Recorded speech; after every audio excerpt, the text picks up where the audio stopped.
অবশেষে আইনি জটিলতার অবসান ঘটল। আজ অর্থ মন্ত্রণালয় থেকে পে স্কেলের গেজেট প্রকাশ সহ অবসর সুবিধা 100% বৃদ্ধির অনুমোদন পাশ হলো। অর্থ মন্ত্রণালয় থেকে আজ আনুষ্ঠানিকভাবে নতুন পে স্কেলের গেজেট প্রকাশের অনুমোদন দেওয়া হয়েছে। এ বিষয়ে বিস্তারিত আলোচনা করার শুরুতে চ্যানেলটি সাবস্ক্রাইব করে ভিডিওটি কন্টিনিউ করুন। একই সঙ্গে দীর্ঘদিনের দাবি পূরণ করে অবসর সুবিধা শতভাগ বৃদ্ধির বিষয়টিও চূড়ান্ত হয়েছে। এই যুগান্তকারী সিদ্ধান্ত সরকারি কর্মকর্তা কর্মচারীদের মধ্যে স্বস্তির নিঃশ্বাস ফেলেছে এবং দীর্ঘদিনের আইনি ও প্রশাসনিক জটিলতার পরিসমাপ্তি ঘটল। এই নতুন সিদ্ধান্তের ফলে প্রজাতন্ত্রের কর্মচারীদের আর্থিক নিরাপত্তা ও সামাজিক পদমর্যাদাগত অবস্থানে বড় ধরনের পরিবর্তন আসবে। গেজেট প্রকাশের মধ্য দিয়ে সরকারি বেতন কাঠামোর নতুন বিন্যাস কার্যকর হতে যাচ্ছে, যা দ্রব্যমূল্যের ঊর্ধ্বগতি এই বাজারে কর্মকর্তা ও কর্মচারীদের জীবনযাত্রার মান উন্নয়নে গুরুত্বপূর্ণ ভূমিকা পালন করবে। এটি একই সঙ্গে সরকারি চাকরিতে মেধা ধরে রাখা এবং কর্মস্পৃহা বৃদ্ধির ক্ষেত্রে একটি মাইলফলক হিসেবে বিবেচিত হবে। সবচেয়ে বড় সুখবর হলো অবসরে যাওয়া সরকারি কর্মকর্তা কর্মচারীদের অবসর সুবিধা শতভাগ বৃদ্ধির সিদ্ধান্ত। দীর্ঘদিন ধরে পেনশনাররা তাদের প্রাপ্য নিয়ে যে অনিশ্চয়তায় ভুগছিলেন, নতুন অনুমোদনের মাধ্যমে তার সমাধান মিলল। এখন থেকে অবসর প্রাপ্তরা তাদের প্রাপ্য পেনশনের বড় একটি অংশ এককালীন হিসাবে পাওয়ার সুবিধা পাবেন, যা তাদের অবসরের পরবর্তী জীবনকে আরো বেশি সহজ ও দুশ্চিন্তামুক্ত করবে। আপনারা যারা এখনো চ্যানেলটি সাবস্ক্রাইব করেনি তারা অবশ্যই চ্যানেলটি সাবস্ক্রাইব করে ভিডিওটি কন্টিনিউ করুন।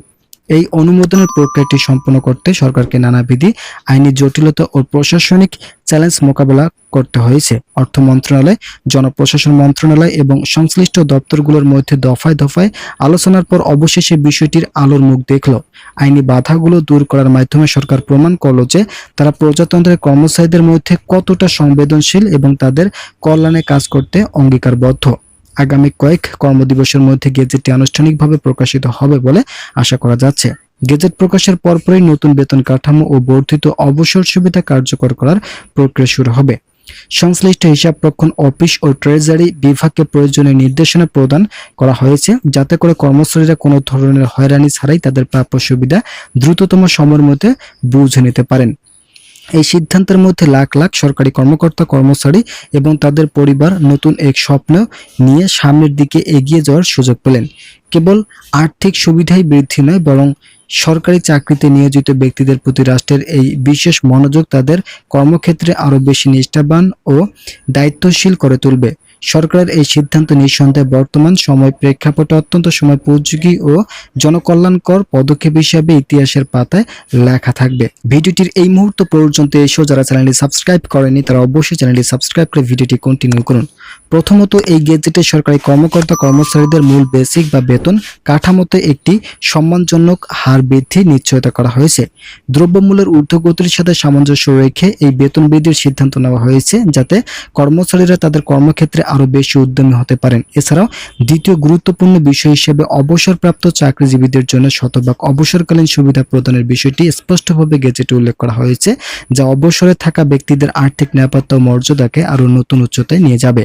তৃতীয়ত, সরকারি কর্মচারীদের জীবনযাত্রার মান উন্নয়নে বাসা ভাড়া বা হাউস রেন্ট অ্যালাউন্স বর্তমান স্কেলের তুলনায় 60% পর্যন্ত বৃদ্ধির সিদ্ধান্ত গ্রহণ করা হয়েছে। শহর অঞ্চলে ক্রমবর্ধমান বাড়ি ভাড়ার সাথে সঙ্গতি রেখে সরকার এই যুগান্তকারী সিদ্ধান্তটি নিয়েছে। এই 3 স্তরের উন্নয়নমূলক পরিবর্তন সরকারি চাকরিতে নিয়োজিতদের আবাসন সংকট ও দৈনন্দিন জীবনযাত্রার ব্যয়ভার মোকাবেলায় এক বিশাল সহায়ক ভূমিকা পালন করবে। আজকের এই গেজেট প্রকাশের মধ্য দিয়ে সরকারি বেতন নীতিতে এক নতুন দিগন্ত উন্মোচিত হলো।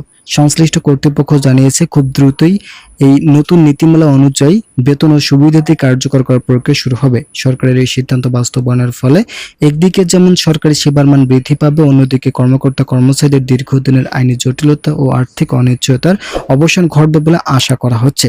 ভিডিওটি শেষ করার পূর্বে আপনাদের কাছে বিনীতভাবে রিকোয়েস্ট করতেছি, আপনারা অবশ্যই চ্যানেলটি সাবস্ক্রাইব করে ভিডিওটি কন্টিনিউ করুন।